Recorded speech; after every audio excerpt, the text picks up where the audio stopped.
muitas vezes, de muitas maneiras, aos pais, pelos profetas. Nestes últimos dias nos falou pelo Filho, a quem constituiu herdeiro de todas as coisas, pelo qual também fez o universo. Nestes últimos dias nos falou pelo Filho, a quem constituiu herdeiro de todas as coisas. E através do Filho, o Verbo fez o universo. Que Deus fale conosco. Abra o nosso entendimento. Remova a cegueira dos nossos olhos. Espírito de religiosidade, o engano do nosso coração, a incredulidade da nossa alma, a tristeza e o jugo sobre os nossos ombros sejam removidos hoje à noite. O Senhor nos console pelas Sagradas Escrituras. Estamos aqui porque o Verbo nos gerou, o Verbo nos criou, nos recriou. O Verbo se fez carne e habitou entre nós. Fala conosco, Senhor, em nome de Jesus. Você pode sentar. Sempre digo que é difícil para todos nós pastores pregar a Bíblia expositivamente a partir de um texto contínuo. Lembrei da minha última pregação antes de entrar de férias. Quem estava aqui, eu falei sobre essa mesma introdução. Falei sobre Colossenses. E uma das coisas que nós precisamos aprender é examinar as Escrituras. O culto não é sentimental. O culto é racional. O culto tem o seu ápice na exposição da Bíblia. E o que hoje eu vou falar pode parecer bastante simples para muitos. Para mim foi muito difícil. Eu tinha 9 anos quando eu fui ler a Bíblia das edições paulinas, que naquela época, da década de 80, se vendia de uma forma popular. Uma Bíblia grande. Voltei agora para a casa da minha tia e encontrei a mesma Bíblia, empoeirada. Aquela Bíblia, eu tomei o livro de João. Eu li no Evangelho de João. Eu estava na 4ª série. Tinha acabado de estudar sobre verbos. Verbo é ação. E quando eu li o texto pela primeira vez, talvez o inimigo cegou a minha mente, gerou em mim um preconceito e uma grande barreira. O texto que eu li é o prólogo da introdução do Evangelho de João, que é uma das melhores e maiores introdução dos livros da Bíblia. O princípio era o Verbo. O Verbo estava com Deus. O Verbo era Deus.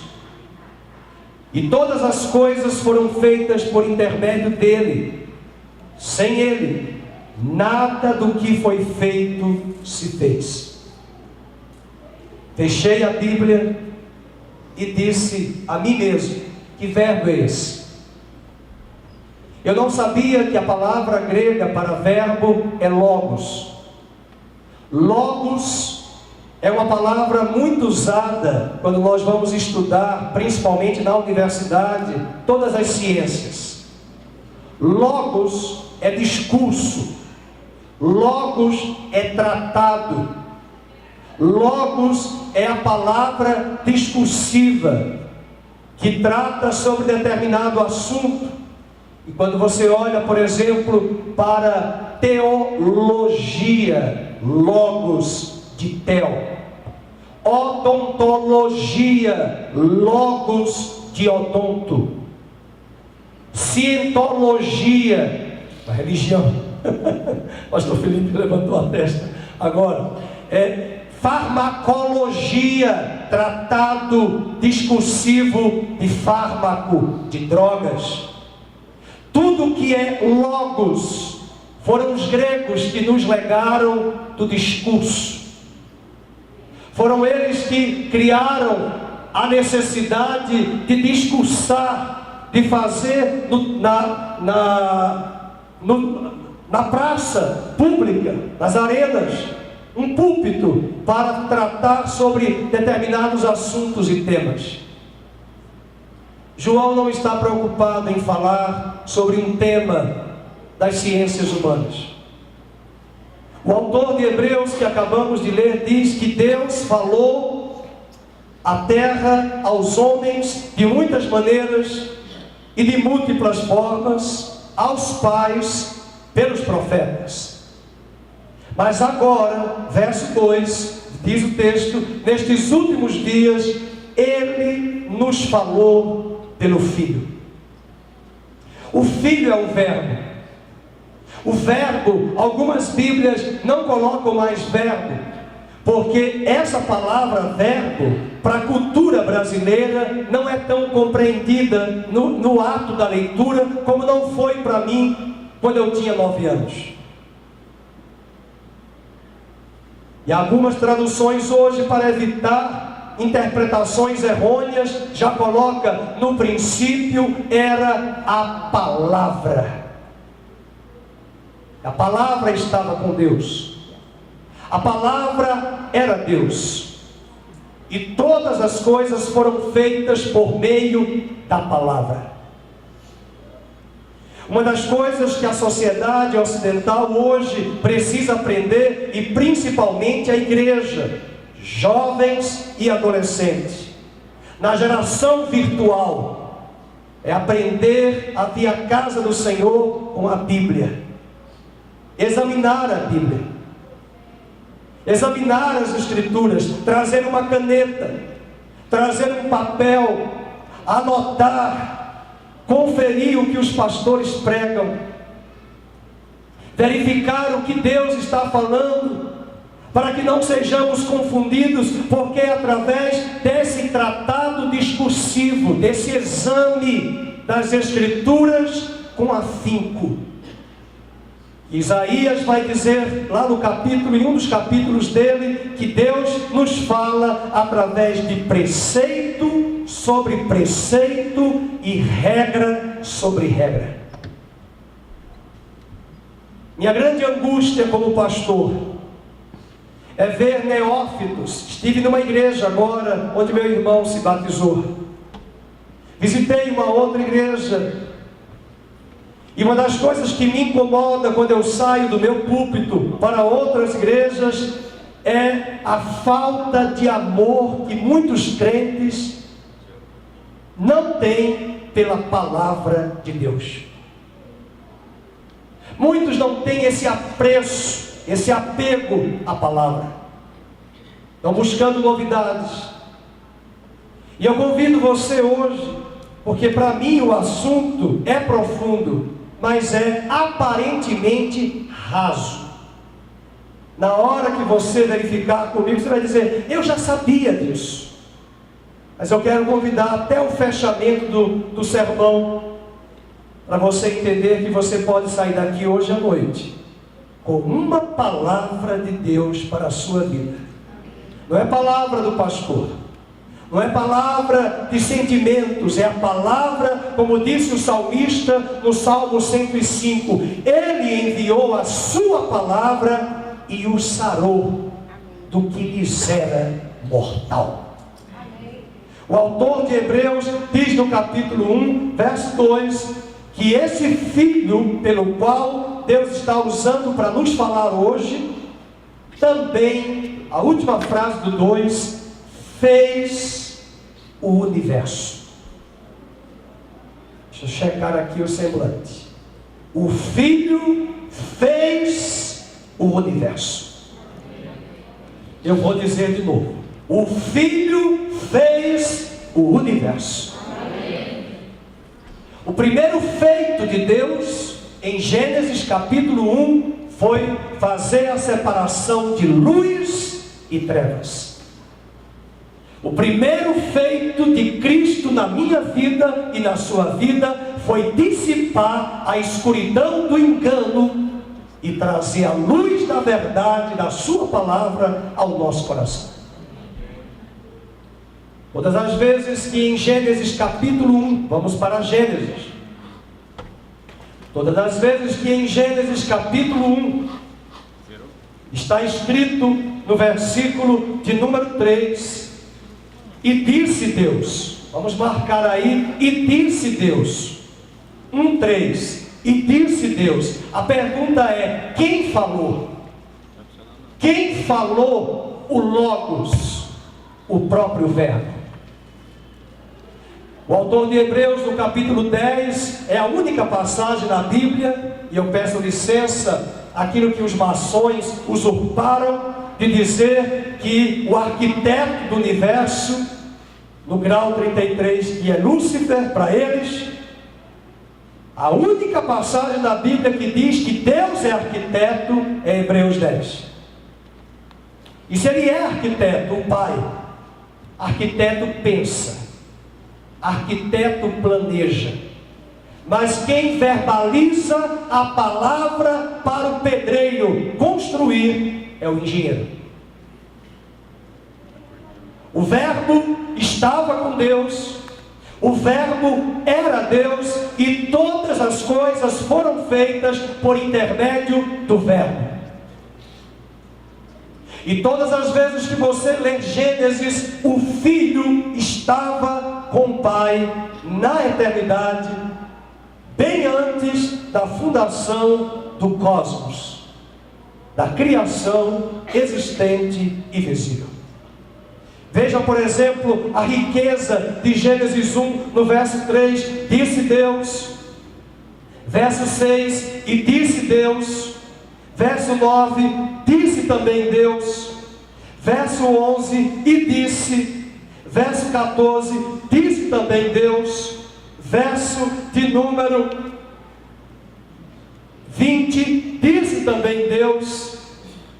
Verso de número 24, disse também Deus. E verso 26, também disse Deus. Todas as vezes que essa expressão disse Deus, o Verbo Logos estava falando, criando, e a partir do verso 3, aquilo que ele criou de matéria-prima, os versículos posteriores, ele vai tomar aquela mesma matéria e vai refazer de uma matéria que já existia. Essa talvez é a importância desse texto, porque em hebraico uma coisa é o verbo criar do nada, outra coisa é fazer do que já existe. A grande discussão, principalmente na universidade, e de jovens e adolescentes, até mesmo dessa igreja, é perguntar aos pastores: e os dinossauros? Porque na história, e eu sou um professor de história, na história nós vamos aprender que a Terra tem milhões de anos, e tem mesmo. Porque a matéria-prima que fez a Terra já tinha sido criado em um momento da eternidade. Deus criou, mas o que Deus vai fazer com essa criação que Ele cria, depois da matéria-prima que já existia, é que essa matéria que já existia, que Ele criou em algum momento, agora vai ser, sabe aquelas ceras de escola de educação infantil? Vai modelar. Mas Ele vai fazer de uma matéria-prima que já existia. E para mim não tem nenhum problema de dizer, quando alguém fala, esse osso aqui tem milhões de anos. Tem milhões de anos pela matéria-prima do carbono 14 que a ciência descobriu. Mas de Adão até hoje, nós só temos 6 dias. 6.000 anos. Deixa eu dar uma olhadinha no auditório. Posso ouvir a mim? Ninguém está com sono não, certo? Ok? Porque essa é a pergunta. Se você soubesse quais são as perguntas mais absurdas e importantes que muitas pessoas fazem, Elas querem respostas, mas elas não querem ouvir acerca da principal mensagem da Bíblia. E a principal mensagem da Bíblia é uma história de redenção. Redenção não do Fernando, não do pastor Felipe, não do Thomas. Redenção de uma criação que foi corrompida pelo pecado, que será restaurada, toda a criação, no advento de Cristo, na sua segunda vinda. Todas as coisas serão restauradas. E Paulo diz em Colossenses que as visíveis e as invisíveis convergirão naquele dia para a restauração de todas as coisas. Amém, aleluia. O Verbo que criou, o Verbo restaurará. E diz o texto, agora vamos para o capítulo 1 de João, do Evangelho de João. 6 pontos que você vai anotar sobre o Verbo. Lembrando que na próxima semana, quando vocês perguntarem, pastor, aonde o senhor parou? Hebreus 1:2. É só, eu vou ficar hoje com Hebreus 1:2. Charles Spurgeon, não. Martin Lloyd Jones ficou 12 anos pregando Romanos. Queria ver Martin Lloyd Jones pregando Romanos hoje, se ele aguentaria. Não por ele, pela igreja que fica impaciente na hora do culto. Uma coisa que me incomoda, eu faço paralelos assim, eu fico observando. Eu estava esses dias olhando a barriga da Ivete Sangalo, e a mulher estava pulando. E eu vejo grávidas na igreja. Minha filha, a mulher está viajando e grávida, e cantando e pulando, dançando. Eu vejo pessoas que se concentram, que têm um poder de concentração nas palestras, nas universidades de 3 horas. E eu vejo uma igreja que se concentra na hora da dança, do louvor, mas não consegue entrar em adoração. E quando chega na hora da palavra, sono.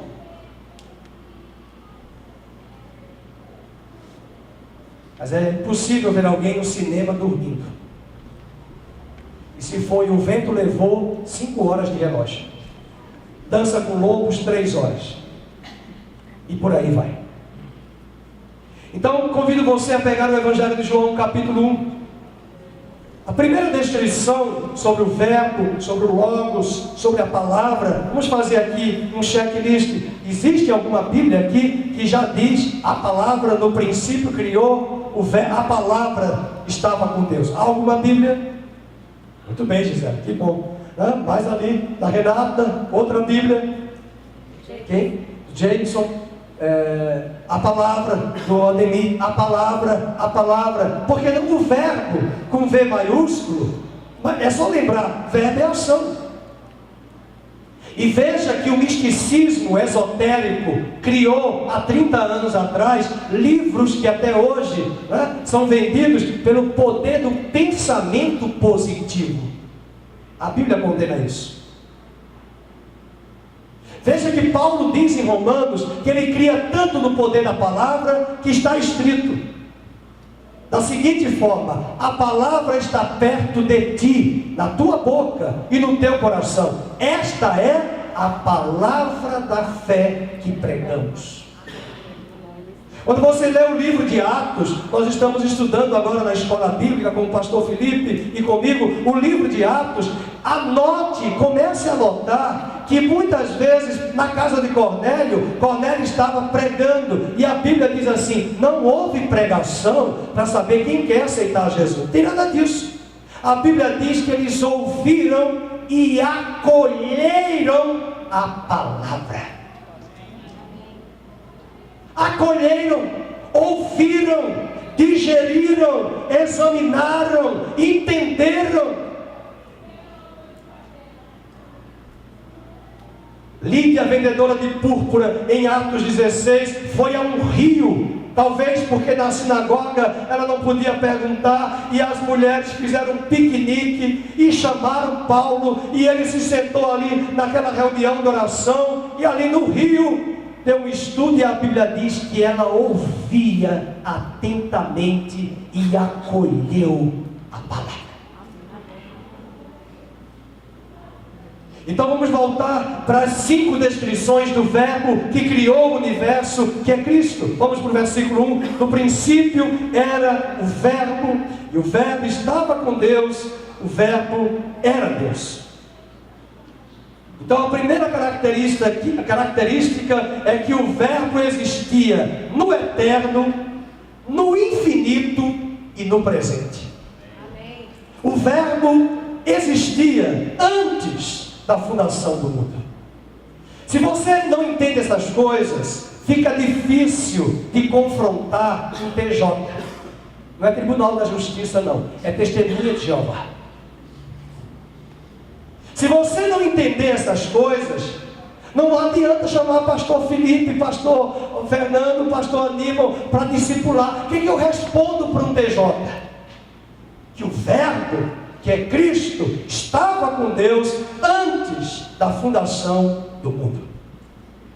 O verbo é eterno. Veja, por exemplo, no capítulo 17, versículo 5, a oração que Jesus faz, o comentário que ele faz no seu discurso. Vamos ler? João 17, versículo 5, uma grande descrição. E agora glorifica-me, ó Pai, contigo mesmo, todos, com a glória que eu tive junto de ti, antes que houvesse mundo. Antes que houvesse esse cosmos, esse mundo criado de uma matéria que ele mesmo já havia criado. Em inglês nós temos 2 verbos, to make e to do. Fazer, criar. Tem até provinhas de vestibular, de concurso, para saber quando é make e quando é to do. A mesma coisa, o criar do nada e o fazer de algo que já existia. O verbo é eterno. Deus não tem passado, Deus não tem futuro, Deus vive no eterno presente. A melhor referência para descrever que o verbo é eterno, o salmista Moisés, no Salmo 90, que é o salmo mais antigo, porque a maioria foi Davi, Asaf, e Moisés fez o Salmo 90, diz assim: de eternidade a eternidade, tu és Deus. Verbo é eterno. Segundo ponto é que o verbo é uma pessoa. Preste atenção agora para confrontar o TJ. O verbo é uma pessoa igual ao Pai em essência, mas é distinto na natureza. Ele tem a mesma essência do Pai, mas ele é distinto porque ele é filho, e o Pai é o Pai. Mas os dois têm a mesma essência, mas são distintos na natureza. Nós falamos com o Pai em nome de Jesus. E a mesma relação que havia com o Pai e o Filho na eternidade, Jesus orou que se nós estivermos ligados a Ele, estaremos em contato com o Pai, para que Ele mesmo disse: eu neles, eles em mim, assim como eu estou contigo. E é essa comunicação, esse verbo como uma pessoa igual ao Pai. E é interessante, volte comigo para o capítulo 1 de João. A expressão em grego é prostonteon. O verbo estava com Deus. E essa expressão prostonteon quer dizer face a face com Deus. Amém, queridos? Amém. O verbo é Cristo. O que é que os TJs vão dizer para mim e para você? Que Jesus é o Filho de Deus, mas Ele não é Deus. Aliás, É isso mesmo, né? Ele não é filho de Deus. Ele é filho de Deus, mas ele não é Deus, porque só existe um Deus. E na verdade essa doutrina dos TJs não nasceu há 150 anos nos Estados Unidos. Quando a igreja fez o seu terceiro concílio, segundo concílio, um homem chamado Ário, não é de Ares não, de Ciro, é Ário. E a teologia desse Ário vai se chamar arianismo. E esse movimento chamado arianismo é o que contaminou as igrejas da Ásia. E quando João escreve na sua cartinha pequenininha, aparentemente simples, ele está alfinetando os falsos profetas que diziam assim: se Jesus veio em carne, ele não é Deus. Porque para os gregos, para um grupo dos gregos daquela época, eles entendiam que o mal está na carne. E se o mal está na carne, Jesus não pôde ter vindo em carne. Não podia ter vindo em carne, porque o mal está na carne. Mas Jesus nunca disse que o mal está na carne. A carne ficou escrava do mal, do pecado que habita no coração do homem. Eu nasci em pecado, e em pecado, no meu espírito, a minha mãe me concebeu. Deus, que silêncio no auditório, até eu passo mal. A igreja está entendendo, olhando para o Edson, vai ser a minha busca. Você dormia que a pregação está ruim. Brincadeira. Então veja, porque essas coisas, queridos, uma vez eu falei lá em Maceió, um pastor que já morreu, vocês conheceram, aquele bem idoso, Agripino. Uma pessoa perguntou, fez a profissão de fé: até quando vocês vão ficar andando com Cristo? Né? Até a morte, né? A resposta: até eu me abusar. Até eu usou o pronome oblíquo, né? Bem, até me abusar. Nossa, foi terrível. Doeu na gramática e no ouvido. Mas, às vezes, as pessoas não querem pensar. Eu já vi pessoas expulsando demônios. Abre a sua Bíblia lá em 1 de João, capítulo 3. Fazendo assim, o irmão pegou o demônio lá na pessoa endemoniada e abriu demônio, capítulo 3, e fez assim. Vamos lá. Ele fez assim. Vamos pegar aqui o versículo. Ele disse, capítulo 3, 1 de João. Deixa eu buscar aqui o versículo. Ele fala: todo espírito que diz, é o 3 ou é o 2? Estou buscando aqui. Eu acho que é o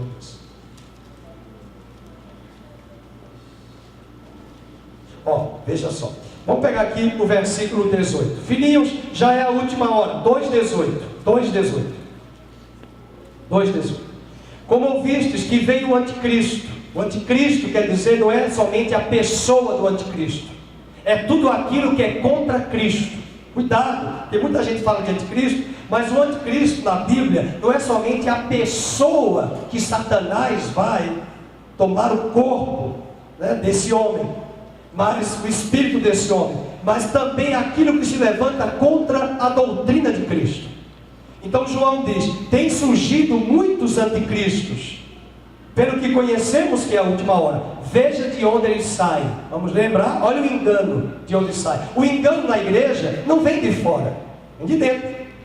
Então ele diz: eles saíram do nosso meio, entretanto não eram dos nossos, porque se tivessem sido dos nossos, teriam permanecido conosco. Eles se foram para que ficasse manifesto que nenhum deles é dos nossos. Aí ele vai perguntar, dizendo o seguinte, 22: quem é o mentiroso, senão aquele que nega que Jesus é o Cristo? Este é o anticristo, o que nega o Pai e nega o Filho. Agora vamos ler o 23 em voz alta. Todo aquele que nega o Filho, esse não tem o Pai. Aquele que confessa o Filho tem igualmente o Pai. Aleluia. Depois, no capítulo 3, estou buscando aqui a referência em que ele vai falar para examinar e provar os espíritos. 4:2. Nisto, vamos ler, vamos pegar o verso 1. Obrigado, irmã Márcia. Não deis crédito a qualquer espírito, antes provai os espíritos se procedem de Deus. Ele não está falando para eu provar os espíritos de uma pessoa endemoniada. Provar os espíritos é uma igreja madura que conhece tão bem a Bíblia, que quando um pregador chega hoje, visita o púlpito e fala uma heresia, o meu olhar já se cruza com o do pastor Felipe. A vez a gente estava no acampamento, uma pessoa que nós admiramos, uma pessoa de Deus, uma pessoa maravilhosa, ungida. Isso não desmerece a pessoa, mas é a teologia da pessoa, de onde ela cresce, onde ela se alimenta. Ela falou assim no acampamento. Eu acho que só foi eu, pastor Felipe e a minha esposa que perceberam, e alguns outros. E meus irmãos, quem é batizado no Espírito Santo, todos têm que falar em línguas. Eu fiz assim, pastor. Porque nem todos vão falar em línguas. A evidência do batismo do Espírito Santo não é falar em línguas. A evidência é Atos capítulo 15, a purificação do coração. Amém. E a igreja, a irmã falou, a boa parte, aleluia, aleluia. E eu fui olhando para as ovelhas da escola de profetas, e eu digo, domingo eu vou ter que corrigir de púlpito. Nessa hora que isso aconteceu, eu estava, como diz o Nordeste, com a butuca do olho, examinando a pregação no ouvido e no olho, provando os espíritos doutrinários que permearam a cabeça daquela pessoa, que formataram, apesar da ingenuidade e da graça de Cristo na vida dessa pessoa. A pastora Vânia fez um seminário uma vez, há alguns anos, teve que trancar a matrícula. Primeira aula, aqui em Campinas. Não vou dizer a denominação, para vocês não ficarem ofendidos. Primeira aula foi, irmãos, Deus, o diabo tenta, o homem tenta e Deus tenta. Pronto. Ela já se levantou e disse, Deus não tenta a ninguém. Deus prova. Cadê o amém, irmãos? Amém. Deus prova. Deus não tenta. E aí, foi uma grande discussão. Só foi mais 2 aulas, trancou, desistiu, porque o professor era igual o Magre, o ministro do Polo, imexível. Para ele era Deus tenta o homem. E é nessa hora que uma igreja acostumada a ouvir a Bíblia de púlpito, domingo após domingo, porque nós temos que ser um povo, queridos, que a gente vem para a igreja, não é para ouvir palavra profética, palavra de cura, eu quero a cura, eu quero milagre, ai, ninguém orou por mim. Eu tenho que ouvir a palavra de Deus como ela é. Não é você que tem que dizer, nem eu. O que é que eu tenho que ouvir? É a palavra de Deus. E aquilo que hoje aparentemente não era necessário para mim, eu armazeno aqui e armazeno aqui, e no dia da crise que eu passar, eu vou tirar daquilo que eu armazenei. Não é para chegar na igreja. Paulo disse que nos últimos dias os homens terão comichão nos ouvidos, que quererão ouvir aquilo que lhes agrada. E esse é o problema de uma igreja que não quer examinar as Escrituras, pensar com as Escrituras e deixar que as Escrituras permeiem sua mente, a fim de que o alvo nosso é que a mente de Cristo seja formada em nós. O Verbo é eterno, o Verbo é uma pessoa igual ao Pai, mas distinto em natureza. Mas vamos para o terceiro ponto. O Verbo é divino, ele é co-igual com o Pai. Vamos para João capítulo 1, verso de número 1 também. E eu esqueci de falar, quando a pessoa foi expulsar o demônio, ela falou: demônio, Jesus veio em carne ou veio em espírito? Bom, o texto de João, meu irmão. E aí, imagina a cena, se coloca no meu lugar, eu agora paro de expulsar o demônio para dar uma aula de teologia para o irmão. E o demônio fica ali, a pessoa se subchama, um minutinho, por favor, pare agora vamos acrescentar aqui. Não, pastor, e foi aquela confusão. E ele começou a discutir: não, mas eu aprendi assim. Mas meu irmão, não é para entrevistar demônios. Cuidado quando você ouvir tudo de demônio, porque o demônio nem sempre vai falar a verdade, até porque ele é o pai da mentira. E tem pessoas que só faltam perguntar o CPF de demônio e o RG. E dão crédito. Quantas pessoas se deixam levar? Não, eu falei hoje com o próprio Satanás. Mas Satanás não é título, não é nome. Satanás é título, adversário de Deus, inimigo de Deus. E quando o demônio disse que ele é o próprio Satanás, não é o chefão. O chefão não anda se incorporando. É que o demônio também é adversário de Deus. Mas não é a verdade que você está pensando que ele é o chefe. E eu fiquei perdido se expulsava o demônio ou se corrigia o irmão com 1 de João 4, verso 1 e 2, provai os espíritos. E eu esqueci de ler: se todo espírito que confessa que Jesus veio em carne é de Deus, o que confessa que Jesus não veio em carne não é de Deus. João está combatendo o arianismo, uma doutrina que também vai dizer que Jesus não era filho de Deus, porque se o mal está na carne, Jesus não veio em carne. Aliás, não é que ele era filho, ele não é Deus, porque ele veio em carne. E é isso que os TJs insistem em dizer: ele não é Deus, ele é o Filho de Deus. E Jesus foi declarado Filho de Deus, mas Paulo também diz aos Colossenses: nele repousa toda a plenitude da divindade. Amém. Capítulo 1 de João, verso 1, vamos ler? O verbo é divino. João nos afirma da seguinte maneira, vamos ler: e o princípio era o verbo, e o verbo estava com Deus, e o verbo era Deus. Verbo era Deus. É divino, 100% Deus. Mas também no verso 3 nós vamos encontrar que o verbo é criador. Versículo 3 diz: todas as coisas foram feitas por intermédio dele, e sem ele nada do que foi feito se fez.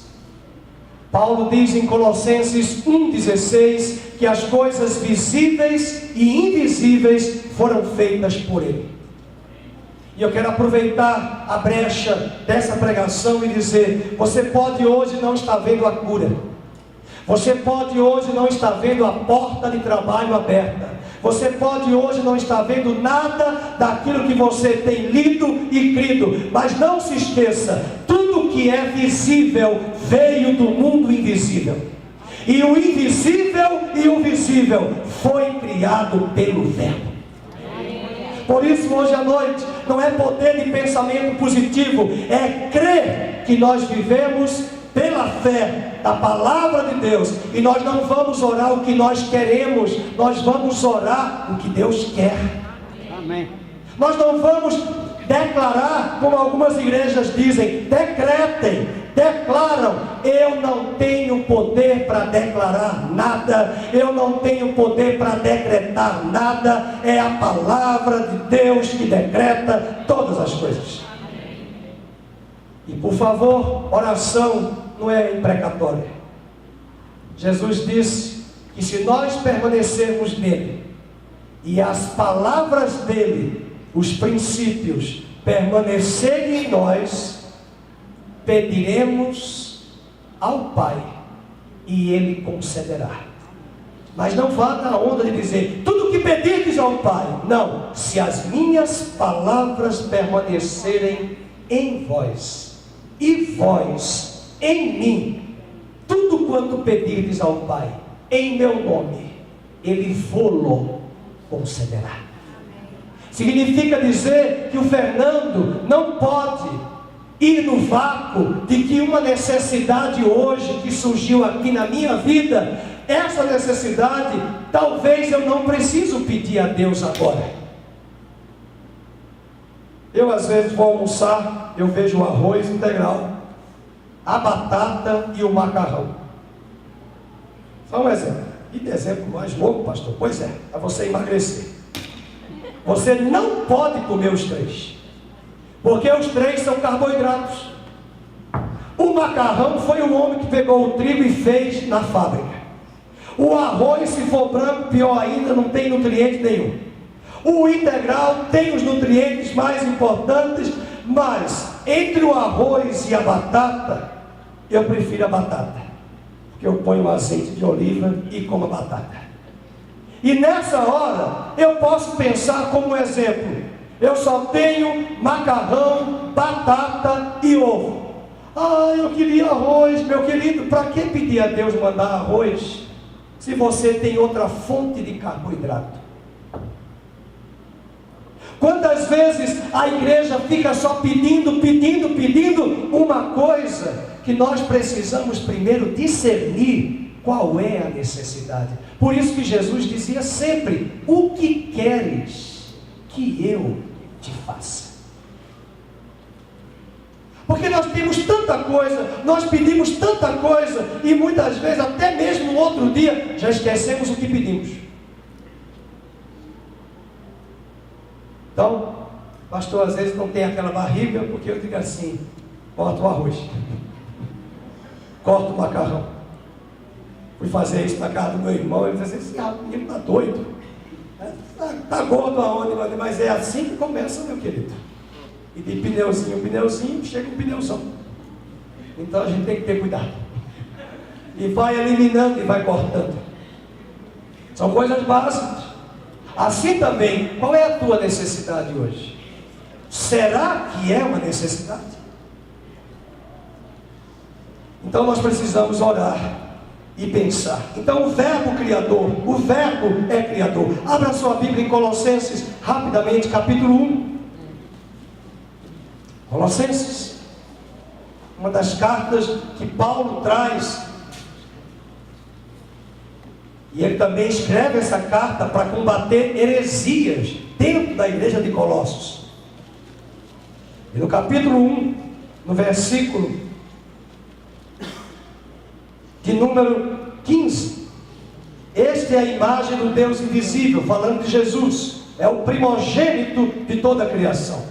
Porque nele foram criadas todas as coisas, nos céus e sobre a terra. Vamos, as visíveis e as invisíveis, sejam tronos, sejam soberanias, quer principados, quer potestades, tudo foi criado por meio dele e para ele, e ele é antes de todas as coisas, e nele tudo subsiste. Cuidado que a palavra potestade não é potestade satânica.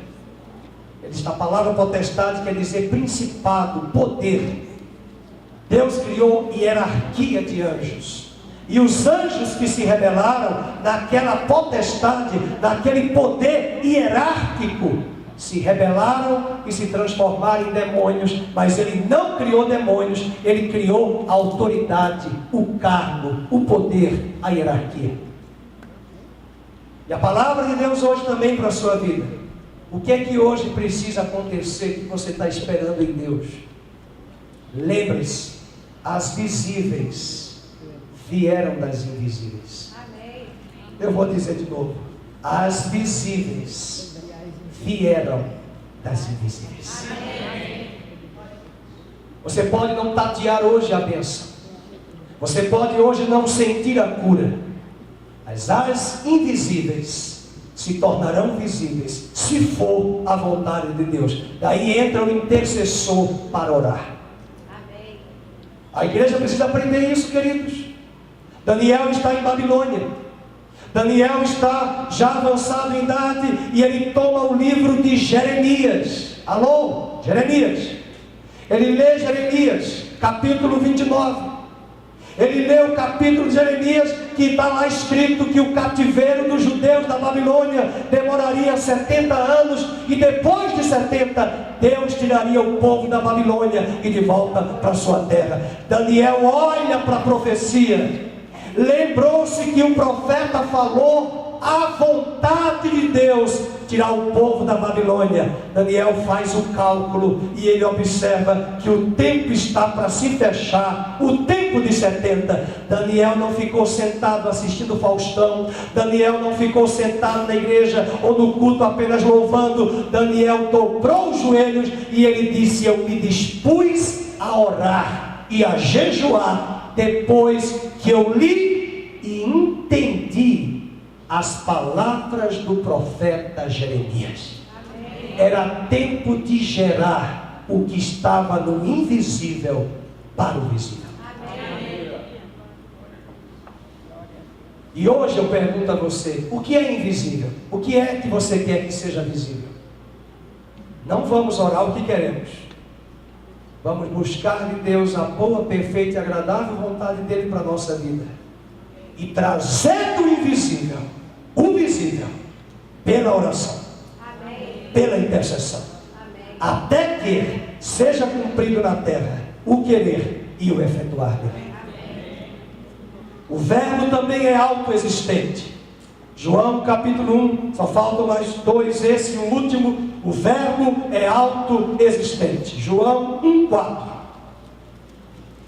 A vida estava nele, e a vida era a luz dos homens. 35 vezes, eu estava, acho que foi em Maceió, me corrija, que eu passei, olha o nome da igreja, Zoe. Aí a minha filha falou: papai, o que esse povo vai, o mundo aí fora vai entender? Igreja Zoe. Pior se fosse 100, né? Mas a palavra vida que João vai trazer não é bios, de biologia. Por 35 vezes, João vai citar a palavra Zoe, vida eterna, a vida de Deus. E aí, João fala: e a vida estava nele. Vamos? E a vida estava nele, e a vida era a luz dos homens. O verbo não recebeu vida, meus queridos, o verbo é a vida. 35 vezes a palavra Zoe quer dizer a vida do alto de Deus é citada. Não é à toa que a melhor definição de vida eterna está em João 17, versículo 3. Abra sua Bíblia comigo. A melhor definição de Zoe, de vida eterna. Vamos. E a vida eterna é esta: te conheçam a ti, o único Deus verdadeiro, e a Jesus Cristo, a quem enviaste. O verbo é eterno, o verbo é uma pessoa igual ao Pai, a mesma essência, distinto em natureza. Terceiro ponto, o verbo é divino. Quarto ponto, o verbo é o Criador das visíveis e das invisíveis. Quinto ponto, o verbo é autoexistente. E o último ponto para encerrarmos: o verbo é a luz que prevalece.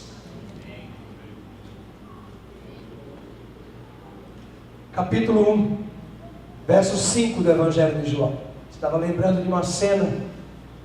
A luta foi tão grande para batizar o meu irmão. Na casa do meu irmão, eu tive que orar, e eu fui a quartos escuros. Na casa do meu pai morava, e quando eu entrei naqueles quartos, eu me arrepiei de passar mal. Uma pressão que veio sobre mim. E quando eu acendi a luz do quarto, o quarto que estava escuro, as trevas foram ofuscadas, dissipadas pela luz elétrica. E enquanto eu entrava e avançava no quarto, um arrepio me tomava, uma opressão satânica, um morcego começou a voar, e depois, quando eu subo e chego lá em cima, o morcego vem para cima de mim, da minha esposa e dos meus sobrinhos.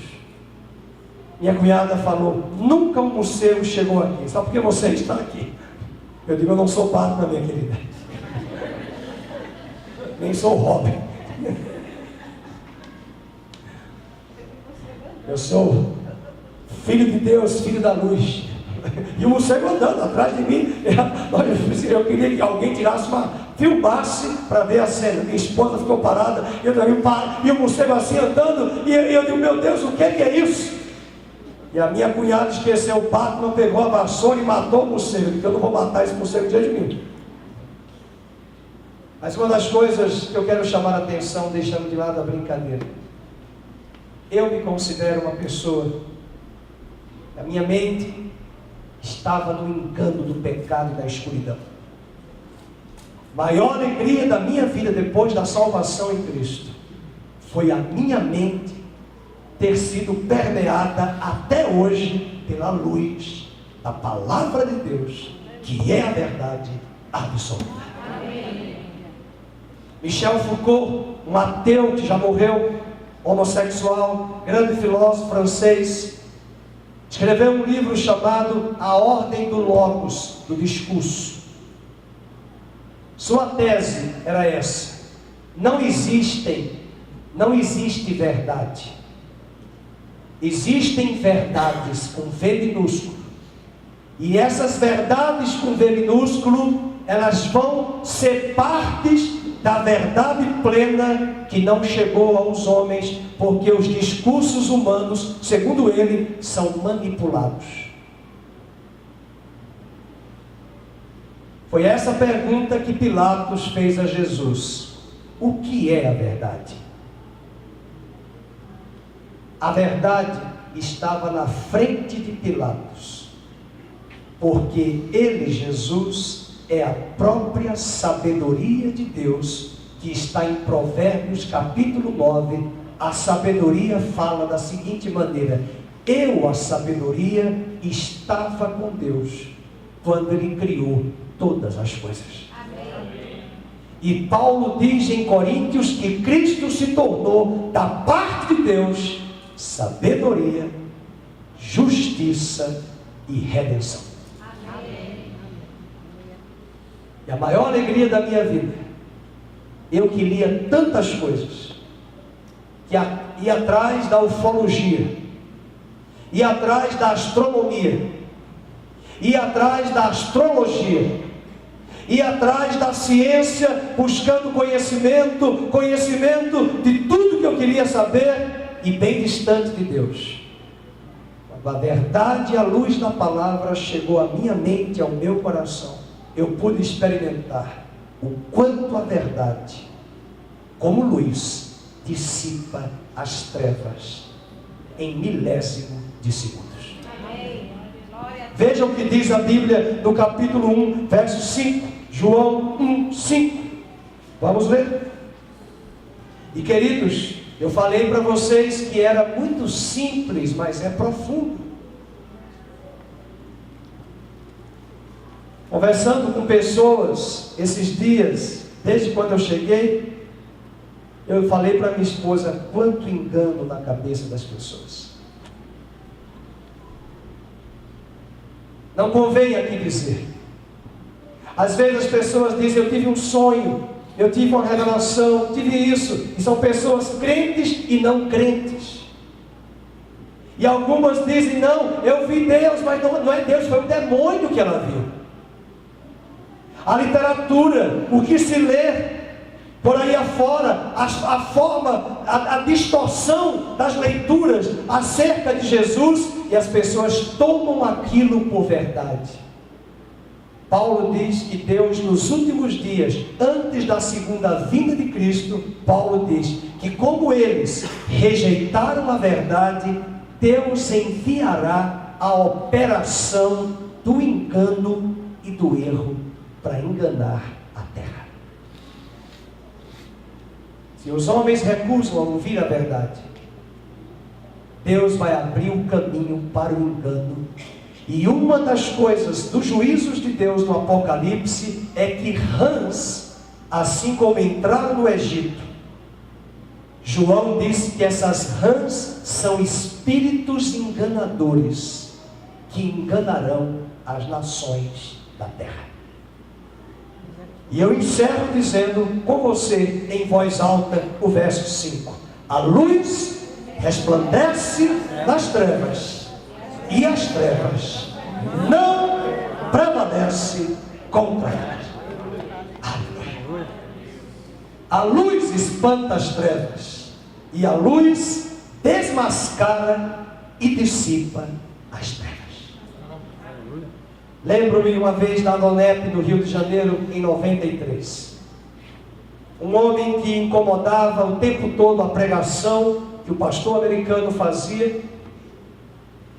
E esse homem não conseguia entender nada da pregação, porque ele foi levado por alguém a Donep para ver se lá ele se convertia. Ele começou a gritar contra a pregação. Alguém se levantou e foram alguns intercessores na hora, enquanto o pastor pregava, colocaram a mão na cabeça dele e disseram a seguinte oração: espírito de engano, saia da mente dele. Ele, homem de terno e de gravata, desmaiou. Quando se levantou, ele disse: como eu estou entendendo tudo.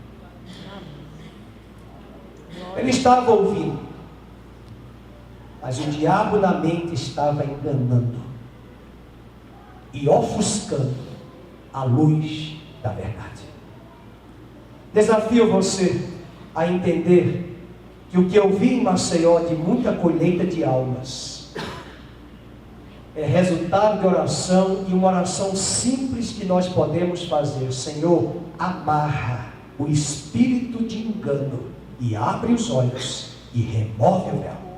Segundo aos Coríntios 4:4, Paulo diz que o Deus deste século, com D minúsculo, cegou o entendimento dos incrédulos, para que a luz do Evangelho não lhes resplandeça. O que é que o verbo é? Vamos dizer comigo? É eterno? Digam. É eterno? É uma pessoa igual ao Pai? É divino? É criador? É autoexistente? E é a luz que prevalece. Aleluia. A luz chegou. Não é a luz do pastor Felipe, é a luz. Você tem luz? Porque uma das coisas que a igreja do século 21 vai precisar muito é discernimento. Discernimento. Há muito espírito de manipulação nos púlpitos, nos louvores. Há muita pregação nos louvores quando deveria ser para cantar, não é para pregar. Pregar é o pregador. Há muitos discursos de púlpito, mas se tivermos pessoas nessa igreja que tem uma boa base bíblica, amam a oração e amam a Deus com os 4 pneus e o estepe arriados, Deus dará discernimento. E a minha oração é que essa igreja, se Deus me levar, não quero ir agora não, se Deus levar o pastor Felipe, se Deus levar os demais pastores, qualquer um que chegar aqui, o rebanho terá maturidade para discernir o que vem de Deus e o que não vem de Deus, pela luz das Escrituras e pelo testemunho do Espírito. Amém. Isaías capítulo 8 diz: a lei, a palavra e o testemunho do Espírito. E se eles não falarem segundo essas 2 regras, jamais vereis a alva. Eu quero ver a alva. Eu quero ver coisas grandes que Deus fará. Mas eu preciso da lei. Eu preciso do testemunho do Espírito que testifica. Espírito não faz nada sozinho. Fui pregado na igreja. Eu acho que pensaram assim: é um magrelo, não faz sair nada dele. Quando eu estava lá, eu senti, falei para minha esposa, passei mal. A palavra foi maravilhosa, Falei sobre a doença de Ezequias, a cura de Ezequias. Mas eu percebi que o próprio auditório não está acostumado a ouvir a Bíblia. A cada domingo um cantor chega. A cada domingo um pastor prega. A igreja precisa, no meu raio-x, de uma base bíblica muito grande para ter discernimento. Mas apesar disso, eu tive que me esforçar, e foi o dia que eu vomitei, passei mal, porque era a véspera do batismo do meu irmão. E ao me dirigir à igreja, eu pude ver quantas pessoas ali sedentas. Mas eu vi literalmente o espírito de engano e de opressão das pessoas. Orem por mim, porque eu não consigo pregar nas igrejas assim. Eu passo mal, talvez porque eu sou intercessor. E como intercessor, antes de pregar, o peso vem sobre o nosso coração. Ontem eu comentava com o pai do Johnny, cujo avô dele, que já morreu, o seu João Walker, estava num congresso aqui em Souzas em 99. E demos risadas, falei para o pastor Roberto Walker, que o seu pai era fogo. Porque ele pregou, ele não pregou, ele foi pregar. E o peso era tão grande do culto. Ele disse assim, na hora que pegou, peguei minha caneta para anotar a pregação. Não tem pregação. Ele disse, voltem todos para os seus quartos, porque Deus não está aqui. Eu falei, meu Deus, que loucura é essa? E Deus não está aqui. Voltem todos para os seus quartos. Há pecado neste lugar. Deus não habita em pecado. E quando vocês vierem com os corações preparados e abertos, Deus vai estar. E Deus vai falar. Foi o único homem que eu vi fazer uma pregação dessa. Eu chamei ele de João Walker, não, Batista. E eu nunca vou esquecer a ousadia. Ele já tinha quase 80 anos, para dizer o que ele disse. 2 pastores presbiterianos que estavam comigo atrás, eu conhecia, arrumaram as malas e vazaram, porque disseram, isso não é seminário. Mas Deus estava falando naquele lugar. Deus limpou o arraial, no outro dia o fogo desceu, e a palavra revelada chegou. E ele disse, eu não podia pregar, porque o peso de escuridão aqui impede a luz de fluir. E quando os corações estiverem abertos para a luz vai resplandecer. Amém. Fiquemos de pé. Dê uma salva de palmas ao Senhor. Vamos orar. Curva a sua cabeça, agradeça a Deus pela revelação do Evangelho que você tem. Se Deus tem te dado tanto de revelação, fale de Jesus para as pessoas. Convide pessoas para vir à igreja. Convide pessoas para falar do amor de Deus. Vamos orar. Pai querido e amado, nós queremos te louvar por tão grande salvação, tão grande redenção. Te louvamos pelo Verbo que se fez carne e habitou entre nós, pela luz e pela vida que estava nele. E nele todas as coisas foram criadas. Enquanto esse teclado é dedilhado, eu quero chamar rapidamente as pessoas que estão aqui, precisando no mundo visível aquilo que está no invisível. Precisando não o que elas querem, mas aquilo que Deus já disse a elas. É isso que eu quero. E você aprendeu hoje à noite que você precisa orar, interceder para aquilo que está no invisível se torne visível. E Deus está te chamando para perseverar em oração. Saia do seu lugar, dê um passo de fé, de ousadia e venha dizer a Ele, Senhor, eu quero o invisível tornando-se visível. Eu não quero aquilo que eu quero o que Tu queres. Porque o Senhor criou aquilo que o Senhor intentou. O Senhor não vai me dar do invisível o que não está no invisível. Eu quero o que está no centro da Tua vontade para a minha vida, do invisível para o visível. Quero meu casamento restaurado. Quero essa porta de trabalho, quero essa provisão, quero discernimento na minha vida, quero crescimento, quero maturidade, quero a cura, mais do que a cura física, eu quero a cura da minha alma, eu quero uma alma restaurada, segura, eu quero trazer do invisível, do mundo do invisível para o visível, porque foi lá do invisível que o Verbo falou, criou todas as coisas. Na autoridade do nome de Jesus, concorde conosco agora em oração. Senhor, nós trazemos agora essa situação de caos, de crise, de desemprego, de perda, de fracasso, de apartamento, de casa, de imóvel, de saúde, de doença. Senhor, essa causa financeira, esse empréstimo, essa taxa de juro a menor que essa pessoa está cogitando, essa oportunidade, Senhor, nós queremos orar agora. Não é a nossa vontade, é a tua vontade.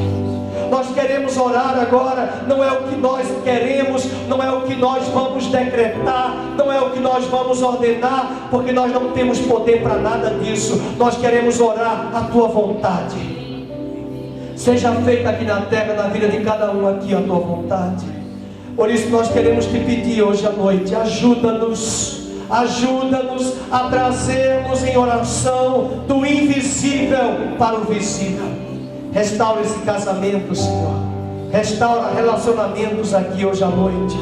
Restaura, traz perdão, traz cura. Abre essa porta de trabalho, traz a provisão, a intervenção do Senhor nesse negócio, nessa causa. Arregimenta a nossa vida, alinha a nossa vida em santidade, em temor, em quebrantamento, para que aquilo que está no teu coração, no invisível, seja hoje visível. Fazemos como Daniel, descobrimos hoje pela tua palavra, que ele leu lá Jeremias e se dispôs a orar. Nós queremos nos levantar hoje à noite e voltar para nossa casa, para vivermos essa semana com intensidade e orarmos, se possível for, acordarmos de madrugada, para orarmos focados naquilo que tu queres. O invisível vai se tornar visível. Aquilo que hoje não vemos será visto. Aquilo que hoje os homens não veem será tateado, tocado, sentido, contemplado.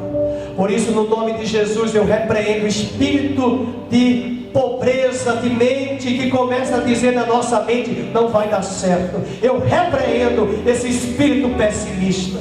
Eu repreendo esse espírito de indiferença, esse espírito contrário no meu irmão, na minha irmã que discorda, e também na minha cabeça. Eu repreendo no nome de Jesus.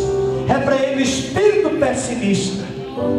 Trago a existência aqui na terra hoje à noite a palavra de Deus, a vontade dele para a minha vida, e eu quero permanecer em Cristo, porque nele eu poderei pedir segundo a sua vontade, e será feito aqui na terra o que já foi feito no céu. Pai, leva-nos em paz esta noite, coloque em paz o nosso coração e traz a existência ao visível aquilo que nós ouvimos hoje à noite, e que o Senhor te abençoe e te guarde, que o Senhor faça resplandecer o seu rosto sobre ti, que o Senhor tenha misericórdia de ti, que o Senhor sobre ti levante a luz do seu rosto e te dê a paz. E o mesmo Deus que ressuscitou a Cristo dentre os mortos, tem deixado Cristo assentado à direita dele, até o tempo da restauração de todas as coisas. E em breve ele virá, para que todas as coisas visíveis e invisíveis converjam, venham a convergir para ele mesmo, a fim de que ele seja adorado, celebrado e glorificado. E a ele pois a glória, o louvor, a honra, a majestade, a adoração, a soberania, porque é dele, por ele e para ele todas as coisas. Dê uma salva de palmas ao Senhor e diga amém em nome de Jesus. Aleluia.